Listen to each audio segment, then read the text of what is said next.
नमस्कार विद्यार्थी मित्रांनो, आज आपण शिकणार आहोत इयत्ता 6वी प्रकरण 15 त्रिकोण व त्रिकोणाचे गुणधर्म। चला तर सुरुवात करूया।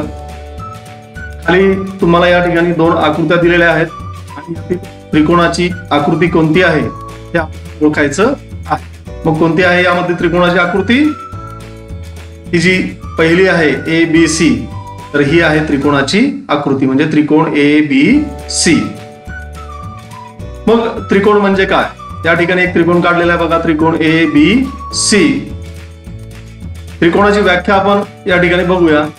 तीन नैकरेषीय बिंदू रेषाखंडांनी जोडून तयार होणाऱ्या बंदिस्त आकृतीला त्रिकोण असे म्हणतात। या ठिकाणी तीन बिंदू होते आणि ते नैकरेषीय बिंदू होते।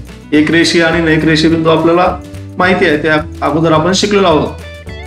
तर हे तीन नैकरेषीय बिंदू जे आहेत यांना रेषाखंडांनी जोडलं आणि जोडल्यानंतर जी बंदिस्त आकृती तयार झालेली आहे त्या आकृतीला त्रिकोण असे म्हणतात। या ठिकाणी त्रिकोणाचे शिरोबिंदू, त्यानंतर त्रिकोणाच्या बाजू आणि कोन यांना त्रिकोणाचे घटक असे म्हणतात। मग या आकृतीमध्ये बिंदू A, बिंदू B आणि बिंदू C हे त्रिकोणाचे तीन शिरोबिंदू आहेत।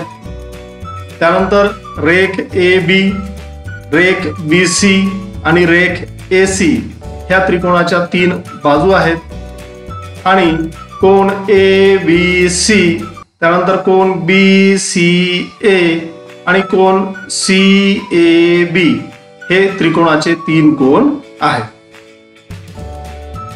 बघूया आपण त्रिकोणाचे प्रकार बाजूंवरून। या ठिकाणी तुम्हाला स्क्रीनवर एक त्रिकोणाची आकृती दिसत आहे, त्रिकोण ABC, आणि या त्रिकोण ABCच्या ह्या ज्या तीन बाजू आहेत या तिन्ही बाजूंची लांबी आपल्याला मोजायची आहे आणि ती लांबी आपल्याला खाली या ठिकाणी लिहायची आहे। इथे तुम्हाला दिसतं length of AB, length of AB म्हणजे AB ची लांबी, लेंथ ऑफ BC म्हणजे BC ची लांबी या ठिकाणी लिहायची आणि लेंथ ऑफ AC म्हणजे AC ची लांबी या ठिकाणी लिहायची आहे। सुरुवातीला मोजूया आपण AB लांबी। तर AB ची लांबी भरली 4 सेंटीमीटर, त्यानंतर BC ची लांबी ती सुद्धा 4 सेंटीमीटर आणि शेवटी AC ची लांबी ती सुद्धा या ठिकाणी 4 सेंटीमीटर आलेली आहे। मग या त्रिकोणाच्या ह्या ज्या तिन्ही बाजू आहेत त्या तिन्ही बाजूंची लांबी या ठिकाणी कशी आहे? सारखी आहे। त्रिकोण ABC मध्ये सर्व बाजूंची लांबी समान आहे, म्हणून त्रिकोण ABC हा समभुज त्रिकोण आहे। सम म्हणजे समान आणि भुज म्हणजे बाजू। ज्या त्रिकोणाच्या तिन्ही बाजू, त्याची व्याख्या आपण या ठिकाणी लिहू शकतो की ज्या त्रिकोणाच्या तीनही बाजू समान लांबीच्या असतात त्या त्रिकोणाला समभुज त्रिकोण असे म्हणतात। त्यानंतर त्रिकोणाचा बाजूंवरून दुसरा प्रकार या ठिकाणी आपण बघूया। इथे तुम्हाला स्क्रीनवर एक आकृती दिसते आहे त्रिकोणाची PQR, आणि या PQR या त्रिकोणाच्या तीनही बाजूंची लांबी आपल्याला मोजायची आहे आणि ती या ठिकाणी आपल्याला लिहायची आहे। Length of QR, length of PQ आणि लेंथ ऑफ PR। तर आपण QR ची लांबी मोजूया। P आली 3 सेंटीमीटर, त्यानंतर PQ ची लांबी 5 सेंटीमीटर आणि त्यानंतर PR ची लांबी 5 सेंटीमीटर। आता या ठिकाणी जर आपण बघितलं तर इथे दोन बाजूंची लांबी समान आलेली आहे। त्रिकोण PQR मध्ये बाजू PQ आणि बाजू PR या दोन बाजूंची लांबी समान आहे, म्हणून त्रिकोण PQR हा समद्विभुज त्रिकोण आहे। सम म्हणजे समान, द्वि म्हणजे दोन आणि भुज म्हणजे बाजू। ज्या त्रिकोणाच्या दोन भुजा समान लांबीच्या असतात त्या त्रिकोणास समद्विभुज त्रिकोण असे म्हणतात। त्यानंतर त्रिकोणाचा बाजूंवरून तिसरा प्रकार आपण बघूया। त्रिकोण XYZ ची आकृती या ठिकाणी दिलेली आहे, त्यामधल्या प्रत्येक बाजूची लांबी मोजून आपल्याला इथे लिहायची आहे। मग लेंथ ऑफ XY मोजली असता 5 सेंटीमीटर आली, लेंथ ऑफ YZ म्हणजे YZ ची लांबी 4 सेंटीमीटर आली आणि लेंथ ऑफ XZ म्हणजे XZ ची लांबी या ठिकाणी 6 सेंटीमीटर आलेली आहे। मग या त्रिकोणामध्ये तुम्हाला दिसतं की तीनही बाजूंची लांबी वेगवेगळी आहे। त्रिकोण XYZ मध्ये तिन्ही बाजूंची लांबी वेगवेगळी आहे, म्हणून त्रिकोण XYZ हा विषमभुज त्रिकोण। विषम म्हणजे समान नसणे। मग ज्या त्रिकोणाच्या कोणत्याही दोन बाजू समान लांबीच्या नसतात, म्हणजेच प्रत्येक बाजू ही वेगवेगळ्या लांबीची असते, त्या त्रिकोणास विषमभुज त्रिकोण असे म्हणतात। आता बघूया आपण त्रिकोणाचे प्रकार कोनांवरून त्रिकोण DEF आणि या त्रिकोण DEF मधील प्रत्येक कोनाचं माप आपल्याला कोन मापकाच्या सहाय्याने या ठिकाणी मोजायचं आहे. Measure angle D is equal to म्हणजे माप कोन D बरोबर किती, नंतर measure angle E is equal to measure angle F is equal to म्हणजे प्रत्येक कोन D, कोन E आणि कोन F या तीनही कोनांचं माप कोन मापकाच्या सहाय्याने आपल्याला मोजायचं आहे आणि या ठिकाणी लिहायचं आहे. मग माप कोन D हा जर आपण मोजला तर तो आला 55 अंश, माप कोन E हा आला 75 अंश आणि माप कोन F हा आला 50 अंश. आता जर या प्रत्येकाच्या मापाकडे आपण जर बघितलं तर या प्रत्येकाचं माप हे 90 अंशापेक्षा कमी आहे, म्हणजे प्रत्येक कोन हा कसा आहे, लघुकोन आहे. म्हणून त्रिकोण DEF हा लघुकोन त्रिकोण आहे. ज्या त्रिकोणाचे तीनही कोन लघुकोन असतात म्हणजे त्या तीनही कोनांचं माप 90 अंशापेक्षा कमी असतं त्या त्रिकोणाला लघुकोन त्रिकोण असे म्हणतात. बघूया आपण त्रिकोणाचा प्रकार कोनांवरून दुसरा प्रकार आपण या ठिकाणी बघूया. इथे एक आकृती काढलेली आहे PQR आणि या त्रिकोण PQR मधील प्रत्येक कोनाचं माप आपल्याला मोजून कोन मापकाच्या सहाय्याने मोजून या ठिकाणी लिहायचं आहे.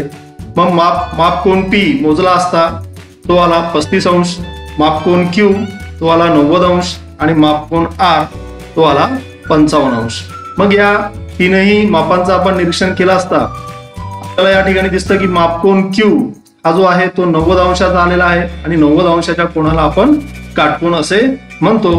म्हणून त्रिकोण PQR हा काटकोन त्रिकोण आहे, कारण ज्या त्रिकोणाचा एक कोन काटकोन असतो त्या त्रिकोणाला काटकोन त्रिकोण असे म्हणतात. त्यानंतर कोनांवरून त्रिकोणाचा तिसरा प्रकार आपण बघूया. या ठिकाणी त्रिकोण LMN दिलेला आहे आणि त्रिकोण LMN मध्ये माप कोन L कोन मापकाच्या सहाय्याने मोजला असता तो येतो 30 अंश, माप कोन M 105 अंश आणि माप कोन N हा 45 अंश या ठिकाणी आलेला आहे.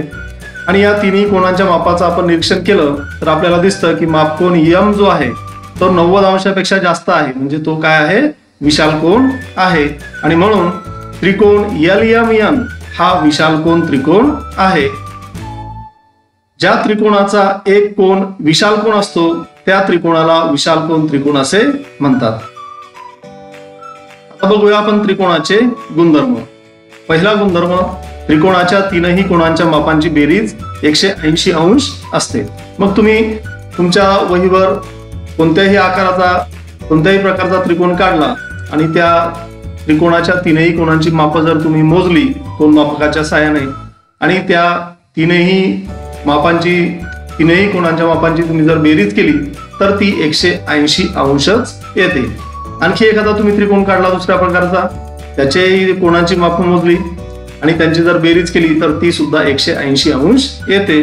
यावरून आपल्याला कळतं की त्रिकोणाच्या तीनही कोनांच्या मापांची बेरीज 180 अंश असते, तुम्ही कसलाही त्रिकोण काढला तरीही. नंतर त्रिकोणाचा दुसरा गुणधर्म आहे, त्रिकोणाच्या कोणत्याही दोन बाजूंच्या लांबींची बेरीज ही तिसऱ्या बाजूच्या लांबीपेक्षा नेहमी मोठी असते. कोणत्याही प्रकारचा तुम्ही त्रिकोण काढा आणि त्या त्रिकोणाच्या बाजू तुम्ही मोजा आणि कोणत्याही दोन बाजूंची बेरीज घ्यायची आणि ती जी आलेली बेरीज आहे ती तिसऱ्या बाजूच्या लांबीपेक्षा नेहमी मोठी असते, हे तुम्ही पडताळून बघू शकता. तर हे दोन गुणधर्म आहेत त्रिकोणाचे या ठिकाणी. काही प्रश्न, खालील आकृत्यांचे निरीक्षण करा, कोनांवरून त्रिकोणाचा प्रकार लिहा. मग पहिली आकृती या ठिकाणी आहे त्रिकोण PQR. मग या त्रिकोण PQR मध्ये हा जो कोन Q आहे हा या ठिकाणी आपल्याला दिसतो की हा काटकोन आहे आणि म्हणून त्रिकोण PQR हा काटकोन त्रिकोण आहे. कारण ज्या त्रिकोणाचा एक कोन काटकोन असतो त्याला आपण काटकोन त्रिकोण असे म्हणतो, हे आपण आता शिकलो. म्हणून त्रिकोण PQR हा काटकोन त्रिकोण आहे. त्यानंतर त्रिकोण XYZ यामध्ये Y कोनाचं माप आपल्याला दिलेलं आहे, ते आहे 125 अंश आणि ते 90 अंशापेक्षा मोठा आहे. म्हणून Y हा कोन विशाल कोन आहे आणि म्हणून ज्या त्रिकोणाचा एक कोन विशाल कोन असतो त्या त्रिकोणाला विशाल कोन त्रिकोण असे म्हणतात आणि म्हणून त्रिकोण XYZ हा विशाल कोन त्रिकोण आहे. त्यानंतर त्रिकोण LMN. तर या LMN मध्ये आपल्याला तीनही कोनांची मापं दिलेली आहे एलचं माप आहे, कोण एलचं माप आहे 70 अंश, कोण एमचं माप आहे 48 अंश आणि कोण एनचं माप आहे 62 अंश. आणि हे तिन्ही कोणांची मापं ही 90 अंशापेक्षा लहान आहेत, कमी आहेत. आणि म्हणून हा जो त्रिकोण LMN आहे, हा त्रिकोण LMN हा लघुकोन त्रिकोण आहे. खालील आकृत्यांचे निरीक्षण करा. बाजूंवरून होणारा त्रिकोणाचा प्रकार लिहा. इथे तुम्हाला त्रिकोण ABC दिसतो आणि या ABC मध्ये या प्रत्येक बाजूवर एक अशी रेष काढलेली आहे आणि या रेषेचा अर्थ होतो की सगळ्या ठिकाणी एक सिंगल रेषा आहे. याचा अर्थ होतो की या तीनही बाजूंची मापं सारखी आहेत. मग तीनही बाजूंची मापं म्हणजे तीनही बाजूंची लांबी जर सारखी असेल तर त्याला आपण समभुज त्रिकोण असे म्हणतो. म्हणून त्रिकोण ABC हा समभुज त्रिकोण आहे. त्यानंतर दुसरी आकृती बघा, त्रिकोण DEF. या DEF मध्ये इथे एक रेषा आहे, इथे दोन रेषा आहेत आणि या बाजूवर इथे DF बाजूवर तीन रेषा तुम्हाला या ठिकाणी दिसतात. म्हणजे या त्रिकोण DEF ची प्रत्येक बाजूची लांबी ही वेगवेगळी आहे आणि म्हणून त्रिकोण DEF हा विषमभुज त्रिकोण आहे. त्यानंतर त्रिकोण UVW. या त्रिकोणामध्ये तुम्हाला बाजू UV आणि बाजू UW या बाजूवर इथे दोन रेषा दिसतात आणि इथे दोन रेषा दिसतात. याचा अर्थ असा होतो की UV ही बाजू आणि UW ही बाजू या दोन्ही बाजूंची लांबी सारखी आहे. म्हणजे दोन बाजूंची लांबी सारखी आहे आणि म्हणून त्रिकोण UVW हा समद्विभुज त्रिकोण आहे. आता बघूया आपण आणखी एक उदाहरण. खालील त्रिकोणाच्या बाजूंच्या लांबी दिल्या आहेत, त्यावरून त्रिकोणाचा प्रकार लिहा. त्यामधलं पहिलं गणित, बाजूंच्या लांबी दिलेल्या आहेत आपल्याला 3 सेंटीमीटर, 4 सेंटीमीटर आणि 5 सेंटीमीटर. या ठिकाणी आपण जर बघितलं तर प्रत्येक बाजूची लांबी ही वेगवेगळी आहे आणि म्हणून हा विषमभुज त्रिकोण आहे. दुसरं उदाहरण, बाजूंच्या लांबी 3.4 सेंटीमीटर, 3.4 सेंटीमीटर आणि 5 सेंटीमीटर. आपण जर बघितलं तर आपल्याला दिसतं की दोन बाजूंची लांबी सारखी आहे, 3.4 सेंटीमीटर आणि 3.4 सेंटीमीटर आणि म्हणून हा समद्विभुज त्रिकोण आहे. त्यानंतर तिसरं उदाहरण, या उदाहरणामध्ये बाजूंच्या लांबी दिलेल्या आहेत 4.3 सेंटीमीटर, 4.3 सेंटीमीटर आणि 4.3 सेंटीमीटर. म्हणजे सर्व बाजूंच्या लांबी ह्या समान आहेत आणि म्हणून हा समभुज त्रिकोण आहे. त्यानंतर चौथं उदाहरण, बाजूंच्या लांबी 3.7 सेंटीमीटर, 3.4 सेंटीमीटर आणि 4 सेंटीमीटर. तीनही बाजूंच्या लांबी वेगवेगळ्या आहेत आणि म्हणून हा विषमभुज त्रिकोण आहे. त्रिकोण काढण्यासाठी खाली काही बाजूंच्या लांबी दिल्या आहेत. या लांबीच्या बाजू असणारे त्रिकोण काढता येतील का नाही ते ठरवा आणि कारण लिहा.